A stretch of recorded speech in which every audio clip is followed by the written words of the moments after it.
Hi everyone, it's Isabel here. I hope you're well. Today what I'm going to try and do is just do a quick video to show you this beautiful deck. It's one that I think justifies a walkthrough. I've mentioned it recently in a couple of videos. It's one that I came across through watching both Candy Soul and Soil and Hazel Jane Tarot, and it really spoke to me, and we're all three quite enamoured at the moment with the power of the images that this artist produces. So the deck is Through the Eyes of the Soul by Cheryl Yambrach Rose, and in my other videos I talked about finding this deck and getting it. I haven't had much chance to actually work with it, but every time I get it out of the box it just kind of, I wouldn't say blows me away, but the art just astounds me in some respect, and also not only the art but the quality of the cards and the feel of them. So I'm really glad that this is produced by the Blue Angel, and it actually, you know, has made me look at other decks of theirs because they're really nice quality, I think. So what I thought I'd do is I'm going to do a flip through to music, and then we can have a look at some of the cards together. Yeah, so we'll do that first. We'll have a flip through and then we'll come back and look at the cards.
Aren't the pictures just sublime?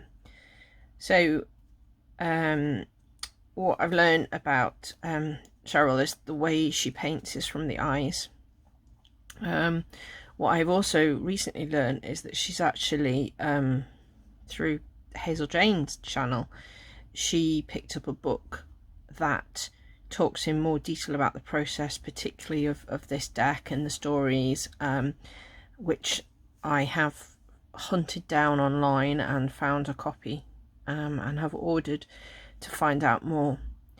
One of the things that I really like about this deck is that it combines a lot of my favourite things about kind of thinking, spirituality, absorbing, British history maybe, those sorts of things.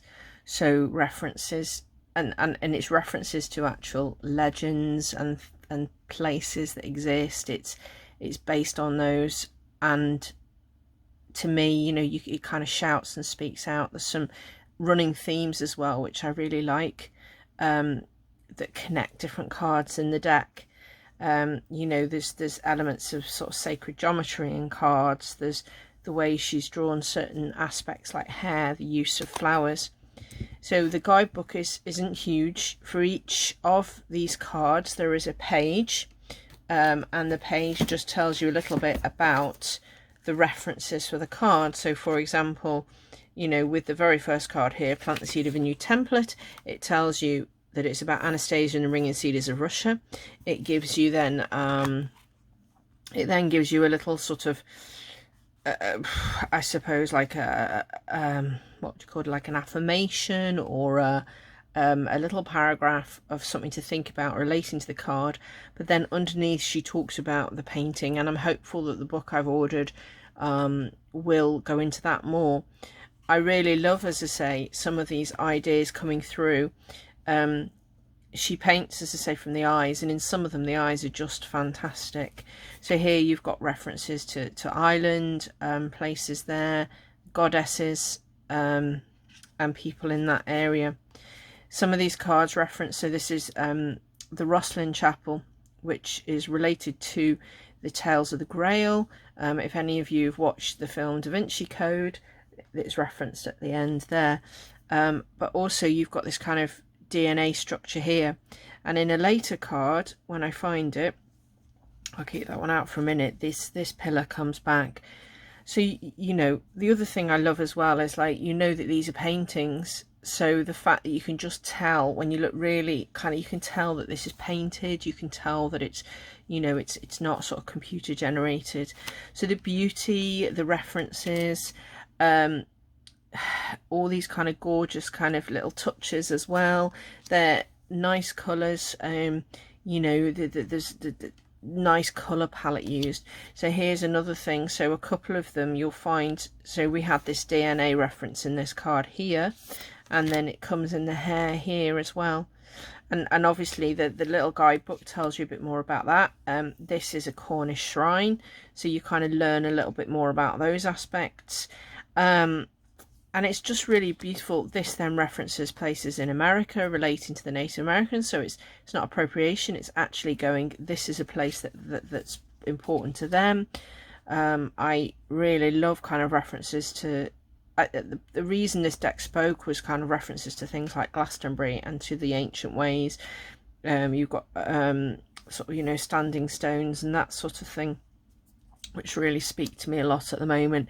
Here you've got that little sacred geometry again, you've got chalices coming in, just the beautiful colours as well. You know, each card seems to sing a particular colour. So here you've got like blue, this one sings pink. Some cards, you know, are nicer than others, and that's the same in any deck as well. I love how peaceful this person is, and reminds me of one of the famous portraits of Jesus. And these kind of hand symbols, the peace gestures, in different cultures as well. Oops. And just kind of using that. It's a beautiful picture here. So I think if I'm right, that's Skellig in Ireland, and that's referenced in one of the other cards as well. Look. And it tells you a little bit more about the card, so you get to understand the different stories. in the book, and as I say, I'm hopeful the other book will as well. Then you start getting references here to the Tor, so references to Arthurian legends. You've got the Tor in here. Here you've got the chalice well, you've got another goblet, sword. I think that's a phoenix. I'm absolutely loving this card. She's incorporated the mountains. So these are the mountains that she then references in the earlier Native American. I think it's Mount Shasta, if I remember rightly. And she uses them again. In a minute you'll see. So you've got these symbols. Lots of them have got little headdresses. Look at the power of those eyes there. So here you see the mountains that you've had here.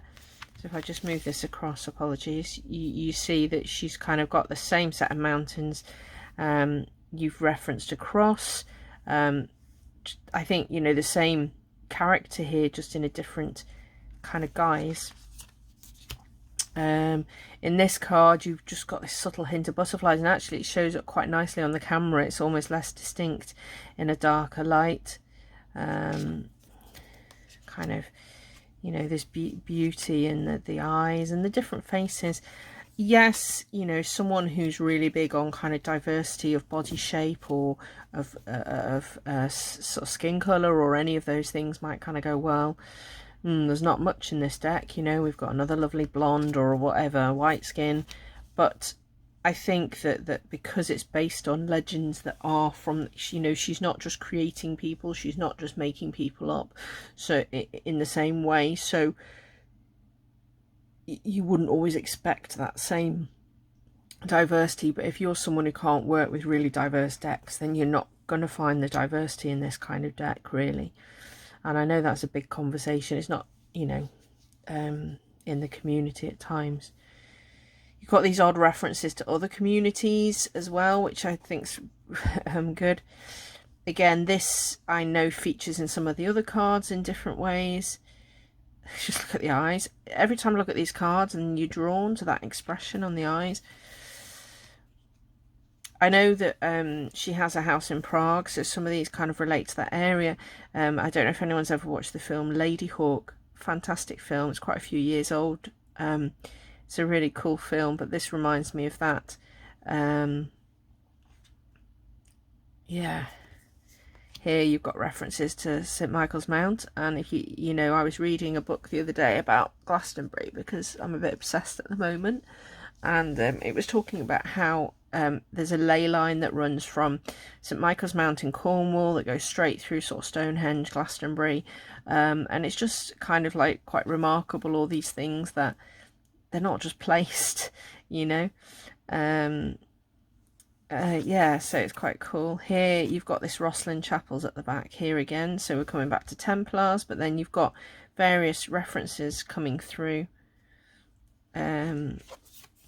You've got the horse kind of seems to feature again. As I say, each of these is going to have a story. Isn't that a beautiful card? Just going to have a look and see what she says about this card, just to see. Yeah, so this one actually talks about the master in Tibet. Talks about being a divine being, internalizing the knowledge, allow it to inspire self-confidence, inner strength. Beautiful, isn't it? Here we got another, I think, portrait. You got your Glastonbury Tor, you've got your chalice well, you've got kind of references, different symbols here, the stars in the body, under the cloak. So, you know, you've got all these various references here. I think if I'm right, this comes back to that Mount Shasta I was saying before, the Native Americans. Beautiful colours, the hair, the animals as well. I love these kind of animals here. There's a whole story about this character as well. You know, so there's lots of stories. This is a reference again. We're going back to the Rosslyn Chapel, the talk of the Holy Grail, the secrets. This was a staircase that led down to an area of great secrets and crypt with all sorts of stuff in that. If I'm right, it's like concreted over now. You know, you can't go down, so it's kind of like this deep secret. And I just love that there's this touch of light here that suggests there's something there she's looking at. Here you've got that DNA in the hair again. You've got a very similar headband to one of the earlier cards. All all these beautiful, as I say, you know, there's different references. That one I need to look up. I find this one's interesting because it seems so completely different to the other cards. I think it doesn't have the same feel to the other cards. So all of these have different references, obviously similar characters. There's got to be this tiny little owl here, you know, and there's a fair bit of symbolism, which is why I'm keen to find out a little bit more about that. These tiny little music note and a treble clef on here. You know what, I've only just noticed that. So here I was saying about the pillar before. In this card you've got that same pillar repeated here at the side from the earlier card. You've got these different symbols, so these symbols come through. She's using these symbolic kind of things. I love this, talking about purifying and thinking about how we cleanse, you know, in using sound and things like that.